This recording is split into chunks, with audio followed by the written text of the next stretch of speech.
शिक्षक ने छात्रा का मुंह बंद कर दिया और उसकी गर्दन में नशीला इंजेक्शन लगा दिया। लड़की की बेतहाशा कोशिशों ने अचानक शिक्षक के मानव त्वचा से बने मुखौटे को फाड़ दिया, जो एक भयानक दृश्य था। शिक्षक ने अभी अभी मुखौटे की मरम्मत पूरी की थी।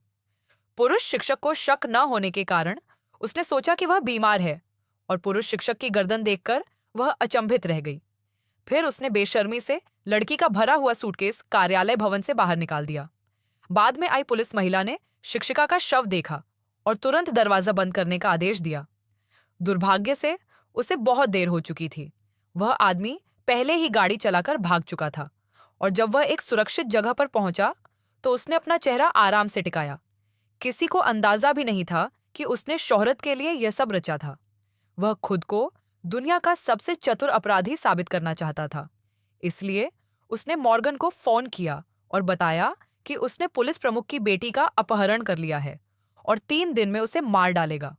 मॉर्गन ने बिना किसी हिचकिचाहट के तुरंत पुलिस प्रमुख के घर जाकर उन्हें स्थिति से अवगत कराया। उसने पुलिस वाली को अपना सहायक नियुक्त किया ताकि वे मिलकर मामले को सुलझा सकें। दूसरी तरफ लड़की शांत नहीं बैठी। उसने अपने वॉकी टॉकी का कवर खोला और अपहरणकर्ता से कहा कि उसे शौचालय जाना है। फिर उसने मोटर निकालकर कवर लगा दिया। जब अपहरणकर्ता ने दरवाजा खोला और उसे बाहर जाने दिया तो वह मोटर निकालने के मौके का इंतजार करने लगी।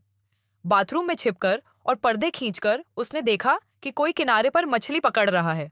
अचानक बिजली चमकी। गर्मी से गर्म हुई मोटर में अचानक विस्फोट हो गया।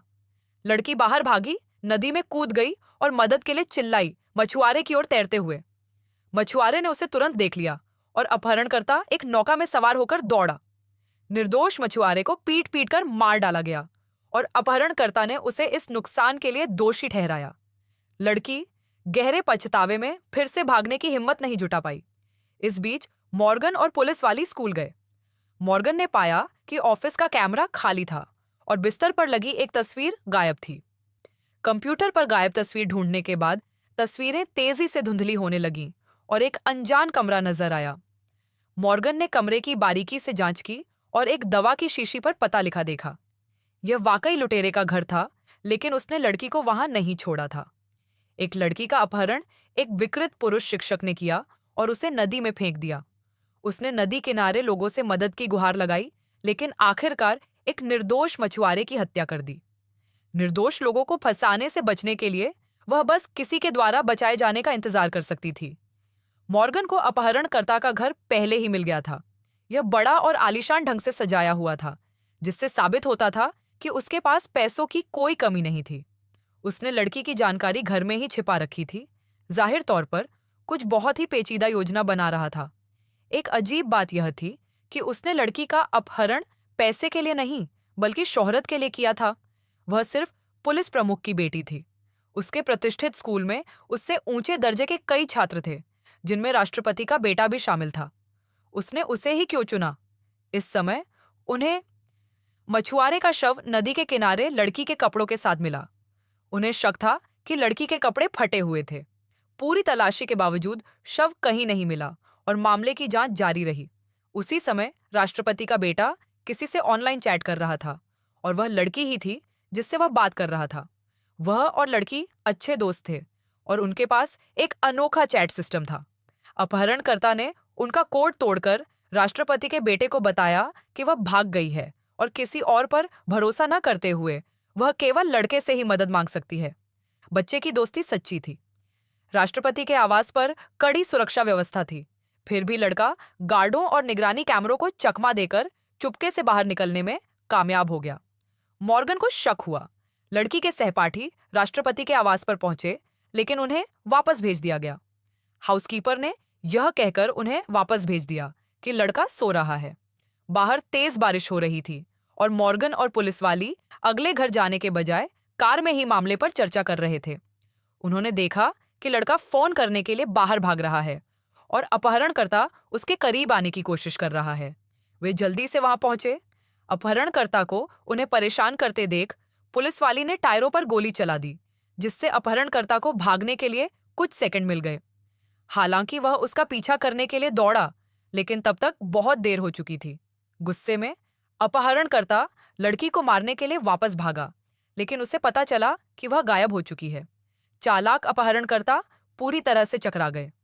निर्देशक ने मॉर्गन को बुलाया और उन्हें फिरौती के तौर पर 20 करोड़ के हीरे तैयार करने को कहा और वह उन्हें अपनी मर्जी से पहुंचा देगा।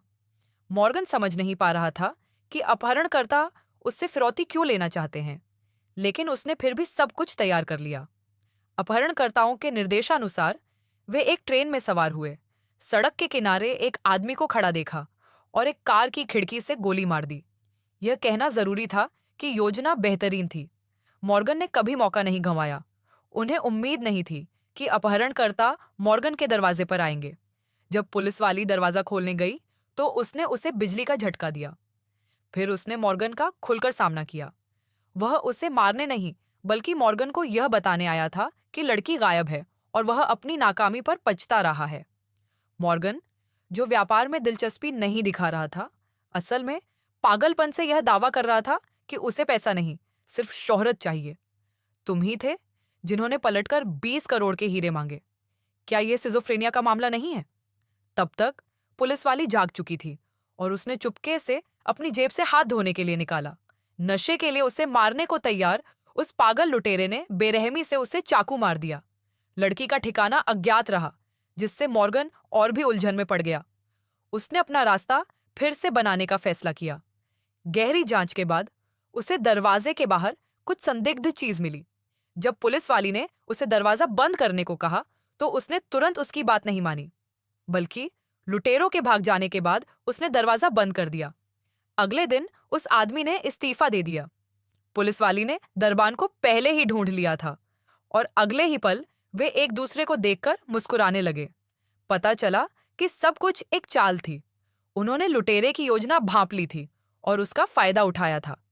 जब वह राष्ट्रपति के बेटे को गिरफ्तार करने गया था, तब उन्होंने लड़की की मोटी फिरौती हड़प ली थी। अब जब उनके पास पैसे थे तो उन्हें भविष्य में किसी भी परेशानी से बचने के लिए लड़की को मार देना चाहिए था। लेकिन गार्ड एक निर्दोष लड़की को मारने की हिम्मत नहीं जुटा पाया और निर्दयी पुलिस वाली ने उसे दोष देकर भागने दिया। उसी समय लड़की दीवार पर लगे कीलों को कांटे से कुरेद रही थी। पुलिस वाली ने ताला खोलने की कोशिश की, लेकिन उसे धक्का देकर खोलना नामुमकिन था। लड़की ने बिस्तर का इस्तेमाल करके उसे नीचे गिरा दिया और उसने उसे बेरहमी से गोली मार दी। वह भागकर बाहर गया, लेकिन तभी मॉर्गन वहां आ गया। उसने अपना मुंह ढक लिया और लड़की से कहा कि जब तक वह लुटेरे से निपटने के लिए बाहर न जाए, तब तक वह वहीं इंतजार करे। चूंकि उस रात पुलिस अधिकारी ने तुरंत गोली नहीं चलाई, इसलिए लुटेरे को उस पर शक हो गया था और वह उसके पीछे पीछे वहां तक गया जहां वह था। उसे चाकू मारने का कोई मौका नहीं दिया।